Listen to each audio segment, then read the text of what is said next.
Hello दोस्तों, मेरा नाम प्रशांत सागर है और क्रीपी कंटेंट हिंदी में आपका स्वागत है।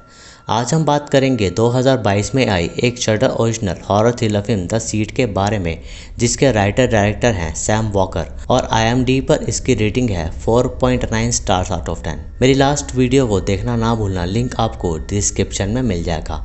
और अगर आपको ये वीडियो अच्छी लगती है तो प्लीज़ चैनल को भी सब्सक्राइब ज़रूर कर देना। तो चलिए अब चलते हैं इसकी स्टोरी की तरफ।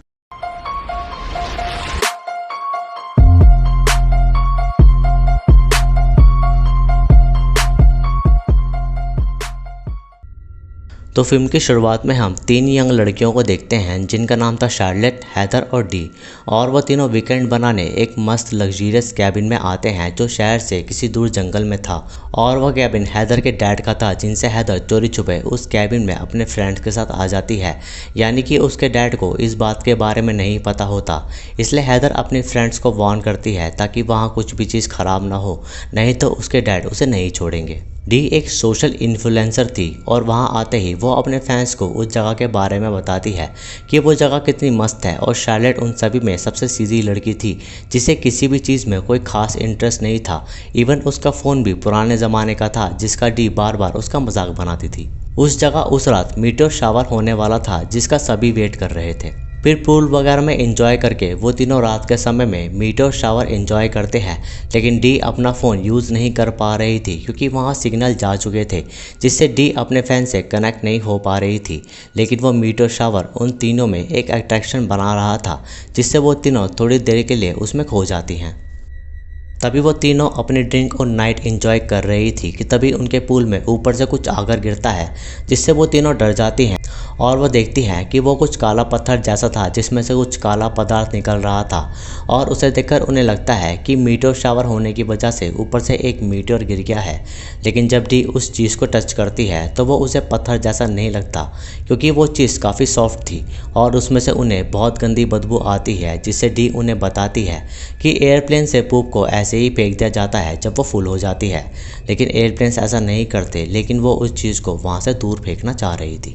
शार्लेट उन्हें बताती है कि शायद ये कोई आर्मडिलो बेबी है, क्योंकि दिखने में वो वैसा ही लग रहा था। लेकिन फ़िलहाल वो उसे वहीं पड़े रहने देते हैं। लेकिन हेदर को ये चिंता हो रही थी कि उसके डैड का पुल उस चीज़ से ख़राब हो चुका है और उसके डैड को इस चीज़ के बारे में पता चला तो उन्हें बहुत बुरा लगेगा। उस चीज़ से कुछ रेडिएशंस भी आ रहे थे जिनसे उन तीनों के फ़ोन काम करना बंद कर देते हैं, जिससे वो उस रात किसी को कांटेक्ट नहीं कर पाती। उस चीज़ से वो दूर दूर ही रहती हैं क्योंकि उन्हें लगता है कि उससे कोई वायरस या बीमारी भी हो सकती है। तभी वो तीनों देखती हैं कि वो चीज़ वहाँ नहीं है और उनको लगता है कि उसे शायद कोई जानवर खींच कर ले गया होगा। इसलिए वो उस चीज़ के काले पदार्थ को फॉलो करते हुए जंगल तक जाती हैं जहाँ वो चीज़ पड़ी हुई थी। और उन्हें पता चलता है कि वो जो भी चीज़ है वो जिंदा है। डी बैट से उसे मारने का सोचती है, लेकिन वो उसे मार नहीं पाती। और तभी उनके पास ब्रैट नामक एक टीन लड़का आ जाता है, जिससे हेदर मदद मांगती है कि वो उस चीज़ को वहाँ से हटा दे। लेकिन ब्रैट नहीं मानता, तो हेदर उसे कुछ पैसे ऑफर करती है। लेकिन ब्रैट थोड़ा तेज था, तो वह उनसे पैसों के साथ एक किस भी मांगता है, जिसे शार्लेट देने को मान जाती है। और उसे किस करते वक्त शार्लेट को बहुत अच्छा फील होता है, क्योंकि वो उसकी पहली किस थी।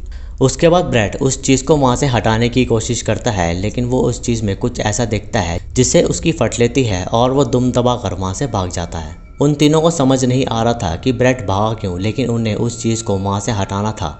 इसलिए वो डिसाइड करती हैं कि वो उसे कहीं दूर जंगल में छोड़ आएंगे।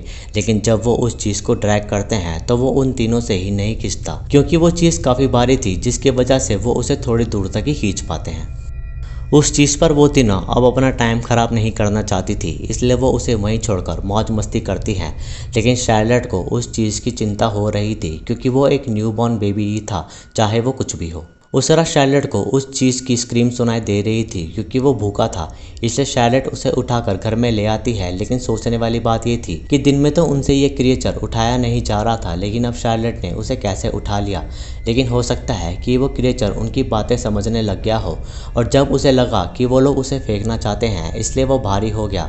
और जब शार्लेट उसकी मदद करना चाहती थी तो उसने खुद का वेट कम कर लिया। शार्लेट उसे फीड भी कर देती है और हम देख पाते हैं कि वो उस क्रिएचर से अट्रैक्ट हो रही है। अगली सुबह डी शार्लेट पर गुस्सा करती है कि वो उस क्रिएचर को घर में क्यों ले आई और उसे देखकर हैदर भी गुस्सा होती है।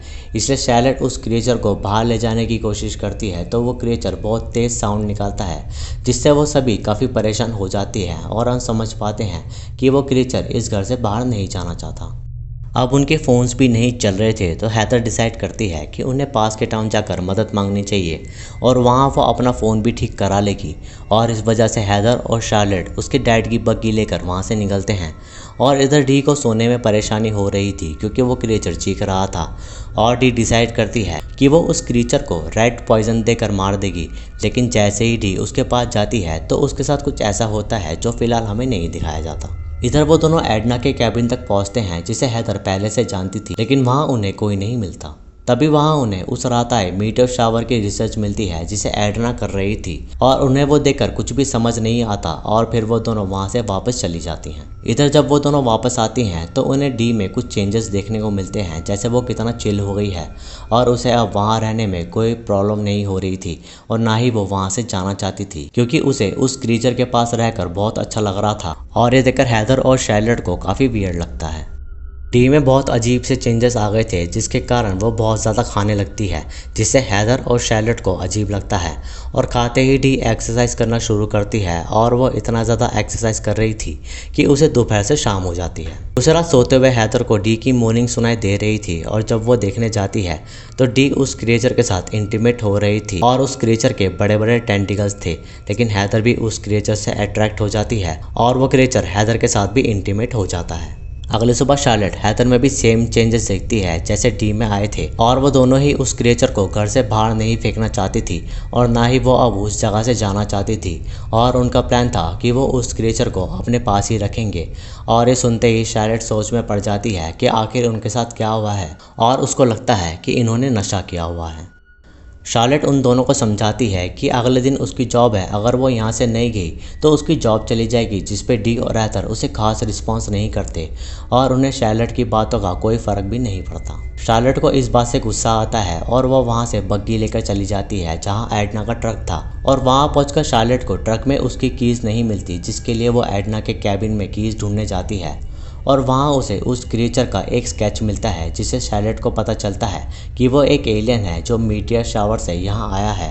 और ये देखकर शार्लेट डर जाती है और उसे अब अपने फ्रेंड्स की चिंता हो रही थी। तभी उसे वॉल में एक गन होल दिखता है और बाहर वो देखती है तो उसे एडना मरी हुई मिलती है क्योंकि उसने सुसाइड अटेम्प्ट कर लिया था। और तभी शार्लेट डर कर वापस अपने फ्रेंड्स के पास चली जाती है। इधर हैदर और डी में भी और भी बुरे बुरे चेंजेस आने लगते हैं, जैसे डी पानी में रहने लगती है और हैदर रॉ एग्स खाने लगती है, जिससे हम समझ पाते हैं कि वो दोनों अब उस एलियन क्रिएचर के वश में हैं। शार्लेट उन्हें एडना और उस ड्राइंग के बारे में बताती है कि वो क्रिएचर एक एलियन है, लेकिन डी और हैदर उसकी बातें नहीं सुन रही थी, जिसमें शार्लेट को उस एलियन क्रिएचर पे गुस्सा आता है और वो उसके पास जाती है जहाँ वो क्रिएचर शार्लेट को भी सीड्यूस कर रहा था, लेकिन उसे ज़्यादा अट्रैक्शन नहीं होती क्योंकि उसे एक इंसान से ही अट्रैक्शन हुई थी जब उसने ब्रैड को किस किया था। और तभी उसे यूएफओ वगैरह के विजन्स आने लगते हैं, लेकिन शार्लेट खुद को जैसे तैसे बचाकर वहाँ से भागती है। शार्लेट उन दोनों से पूछती है कि वो चीज़ आखिर क्या है, जिस पे डी उसे बताती है कि वो जो भी है हमारे लिए बहुत खास है, जिसे हम अपने पास ही रखेंगे। और जब से वो दोनों उससे इंटीमेट हुई हैं तब से वो दोनों बहुत ज़्यादा यूनिक फील कर रही थी और इसलिए वो शार्लेट की बातों को बिल्कुल भी कंसिडर नहीं कर रही थी। शार्लेट डी की बातें नहीं सुन रही थी तो डी को गुस्सा आ जाता है और वो शार्लेट को डांटने लगती है, लेकिन तभी हैदर देखती है कि डी का टमी बढ़ने लगा है, यानी कि वो प्रेग्नेंट होने लगी है, जिससे डी डर जाती है। और साथ साथ ऐसा हैदर के साथ भी होने लगता है और उनके मुंह और आंखों से काला पदार्थ निकल रहा था, जिससे उन्हें काफ़ी जलन हो रही थी और इस वजह से उन्हें काफ़ी ज़्यादा वॉमिट भी होने लगती है। ये देखकर शार्लेट डर जाती है, इसलिए वो उस क्रिएचर को मारने जाती है, लेकिन डी और हैदर उस क्रिएचर को बचाने के लिए शार्लेट पर अटैक कर देते हैं, जिससे शार्लेट बेहोश हो जाती है। जब उसे होश आता है तो वो क्रिएचर उसे फिर से कुछ विजन्स दिखाता है, जिसमें हम देखते हैं कि उस क्रिएचर ने डी और हैदर को यूज़ किया है ताकि वो उनकी मदद से और एलियन बेबीज़ को पैदा कर सके और वो इस दुनिया पर अपना राज जमा सकें। तभी शार्लेट एक बैट से उस क्रीचर को बुरी तरह मार देती है और अब वो समझ चुकी थी कि उसके फ्रेंड्स अब इंसान तो नहीं रहे और ऊपर से वो अब एलियन क्रीचर को भी जन्म देने वाली हैं। इसलिए शार्लेट उन दोनों का ही शिकार करने निकलती है और बग्गी से शार्लेट हैदर को टक्कर मार देती है और जब वो नीचे गिरती है तो हैदर उस पर अटैक करती है, लेकिन समय रहते शार्लेट उसका सर भी उस बैट से फोड़कर उसे मार देती है, जिससे वो एलियन क्रीचर को जन्म नहीं दे सकती। इधर उसे डी भी भागते हुए दिखती है तो शार्लेट बग्गी से उसका पीछा करने का सोचती है, लेकिन बग्गी स्टार्ट नहीं होती। फिर शार्लेट डी को मारने की कोशिश करती है, लेकिन डी उस पर अटैक कर रही थी और तभी वहाँ एक काउबॉय आ जाता है जो उन्हें लड़ते हुए देख लेता है और उसे लगता है कि शार्लेट डी को मार रही है, इसलिए हाथापाई से हटते ही वो काउबॉय उसके शोल्डर पर शूट कर देता है, जिससे शार्लेट बेहोश हो जाती है। लेकिन उस काउबॉय को लग रहा था कि वो मर चुकी है। फिर वो काउबॉय डी को बचाता है, लेकिन आगे डी उस काउबॉय को ही मार देती है क्योंकि वो अब एलियन क्रिएचर में बदल रही थी। और इधर शार्लेट को होश आता है और वह देखती है कि वो काउबॉय मर चुका है। तभी शार्लेट उस काउबॉय की गन उठा लेती है और वह देखती है कि डी जस्ट एक बेबी को जन्म देने वाली थी और वो उसी क्रिएचर में बदल भी रही थी। और तभी डी उसे कहती है कि वह बहुत ऑसम फील कर रही है, लेकिन डी अब एक इंसान तो नहीं थी, इसलिए हिम्मत करके शार्लेट डी को शूट करके मार देती है, जिससे वो एलियन भी इस दुनिया में नहीं आ पाता। और तभी वहाँ फिर से काफ़ी ज़्यादा मीटियोर शावर होने लगता है, जिससे हम समझ पाते हैं कि वो कोई मीटियोर्स नहीं है बल्कि एलियन यूएफओस हैं, जो वैसे बेबीज़ को इस धरती पर फेंक जाते हैं ताकि वो आगे अपना जलवा दिखा सकें। और ये सीन ये भी प्रेडिक्ट करता है कि शायद आगे इसका सेकंड पार्ट भी आए, और बस इतना दिखाते ही ये फिल्म यहाँ ख़त्म हो जाती है। फिल्म की कहानी सिंपल है और इजी टू अंडरस्टैंड है, लेकिन देखने में ये फिल्म बोरिंग नहीं है। और इस कहानी से आप समझ ही गए होंगे कि एलियन वहाँ क्यों आए थे। एडना ने सुसाइड इसलिए कर लिया था क्योंकि वो वहाँ पर आने वाले एलियन से डरती थी और उनसे वो बहुत परेशान भी हो गई थी, इसलिए वो उन पर रिसर्च कर रही थी ताकि वो दुनिया को बचा सके। बाकी आपको ये कहानी कैसे लगी कमेंट करके मुझे ज़रूर बताएं। आई होप कि आपको ये वीडियो अच्छी लगी होगी। वीडियो अच्छी लगी तो इसे लाइक करें, शेयर करें और कमेंट्स में अपना सुझाव दें। सब्सक्राइब करके बेल आइकन को ज़रूर दबाएं नए वीडियोस की नोटिफिकेशन के लिए। इंस्टाग्राम पर मुझे फॉलो करें, लिंक आपको डिस्क्रिप्शन में मिल जाएगा। बाकी मैं मिलूँगा आपसे अगली वीडियो में, तब तक के लिए जय हिंद।